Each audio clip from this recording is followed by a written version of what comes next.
really not being asked right now is what's the plans for Jaden Ivey ahead of this trade deadline. I believe the only way you possibly can trade him is with an injury waiver or exception. They would have to waive his rights with being injured. So, I mean, what's like when you make, if they make a trade at the trade deadline to go for it, let's say they was talking about CJ McCollum.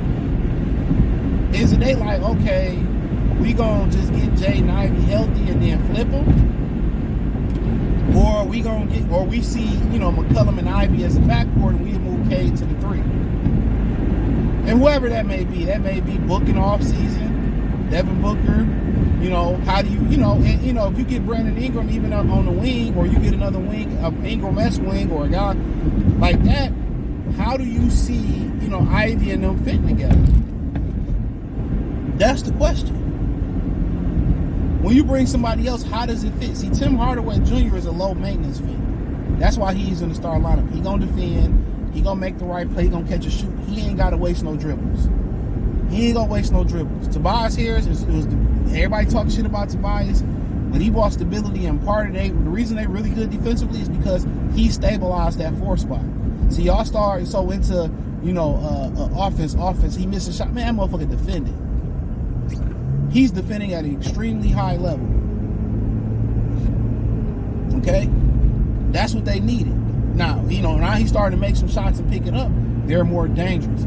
So when you bring in another offensive juggernaut, the question is how he gonna fit with Cade. And that's the crazy thing about doing that at the trade deadline, bringing in another offensive juggernaut at the trade deadline, because guess what? Him and Cade learning to play with each other.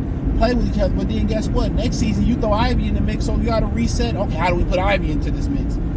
You don't want Ivy tiptoeing, putting his toe in the water, putting his ankles in the water. No, you want him to get in there and them to grow together. And that might be another reason to bring a guy in the offseason where they all can grow together and form that camaraderie together, work out with each other. That may make more sense. But then again, on the other side of it as well, you have to think about this. I may not be able to get this guy under contract. And he may get in the free agency. He may go elsewhere. At least if we get him in the building, we able to re-sign him. Obviously I have to give up some access. In the other scenario, I don't know if he gonna come here. So you have to weigh that. You don't want Ivy just feeling left out and we got to reset how we play or how this, that. So to me, that's just looking like how do you see him? Do we have no plans to resign him? And he made the biggest jump out of anybody not named K. He legitimately made the biggest jump. He made the biggest jump. That's not to be played with. His shooting numbers was off the chain. The way he was playing, he just needed to tighten up the handle and protect the ball like Cade Cunningham needs to protect the ball. That's it.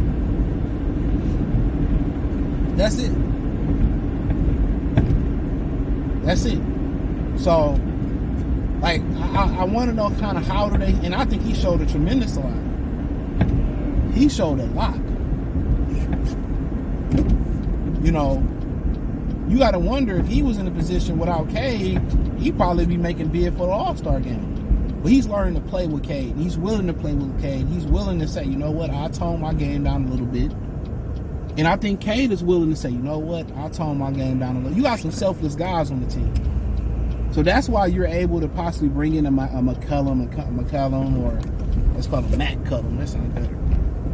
But that's why you're able to bring in a McCollum or, Matt Cullum. You're able to bring in, a Brandon Ingram, because you got a lot of low maintenance guys. It's just like, we lost so much, I don't want to do anything we win. So I want to kind of know where he's sitting in their plans at right now. Is he like, okay, somebody to get back healthy and we're going to showcase him and trade him? We're going to move him to the bench? That's kind of what I kind of want to know, like, where do they really see him? Where do they see him in the grand scheme of things? What are their future plans for him? So that's kind of what, that's kind of what I want to know. How do they see him moving forward? So, but like I said before, every time, Ivy and Cade get to, forming some type of camaraderie, and they start to kind of really hit a rhythm, you know what I'm saying? It's just to the point where something fall apart. Something fall apart. Somebody get injured, and usually that's what happened. So, but like I said before, I think it's an interesting dynamic. I mean, I think you could play with McCollum because you got to understand McCollum, he close to the end of his career. I think he scored a 40 ball the other day. You bring in a Booker, then that's a little bit different. But Booker's a willing defender. I think Ivey got to get better at defending, but he got all them physical makeups to be a great defender. And Cade, I mean, nobody talking about this. He probably should be gunning for an all-defensive team, too. Nobody's talking about Cade Cunningham being the pit bull on the defensive side of the floor. So not only, is he, elite offensively right now, especially if he cut down the turnovers, he's an elite on the defensive end of the floor. So if you bringing in guys, that's willing to defend or have the ability to defend, it's just getting them to defend. But like I said, this team only really gonna start to really extend or excel or start to extend into the next stratosphere is when Jaden Ivey actually started being consistent and take pride in his position. Like I said, if he want to score the ball more, work on your offensive game. Post up better. Go look at what Dwight was doing. It wasn't nothing too sexy. Drop step over the right shoulder. Drop step over a short hook over the left shoulder. And started to add some sauce to your game. Don't worry about shooting threes, my boy. Off that block, face up. You jab stepping like Ewing. Hit the fadeaway. Hit the jumper. That's all you need is a couple counter moves. Either, I go baseline off the jump hook. I go into the lane with the jump hook, or I go strong, drop step, finish strong, and dunk over somebody for strong at the rim. Or I can shimmy and go into a sheet type of fadeaway, or I can face you up, jab step you, take the little 10 to 12 footer, 15 footer, easy. Now they gotta, they either gonna give me that 10 to 15 footer on a consistent basis, or I jab, or you think I'm a jab step and I blow right past the defender and get to the rim. That's it. He don't need a Hakeem Olajuwon, Kevin McHale stupid package. It's a drop step over the left shoulder into the lane.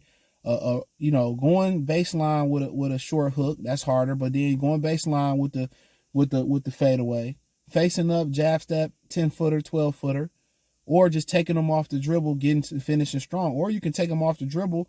You know what I'm saying?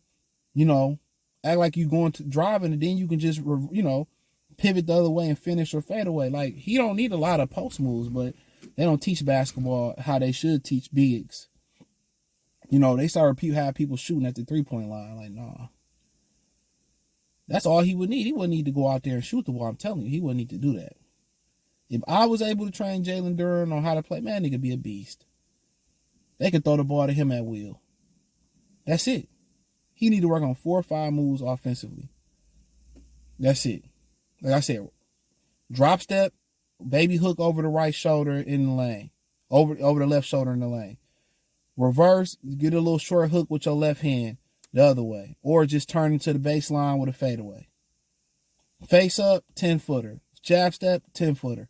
Blow bottom, finish. Blow bottom, then go back and spin and finish. Like, that's it. He'd be a beast, bro. He got so much potential to be the best player in the league. I'm telling you, dog. It's just so much potential. Just the immaturity.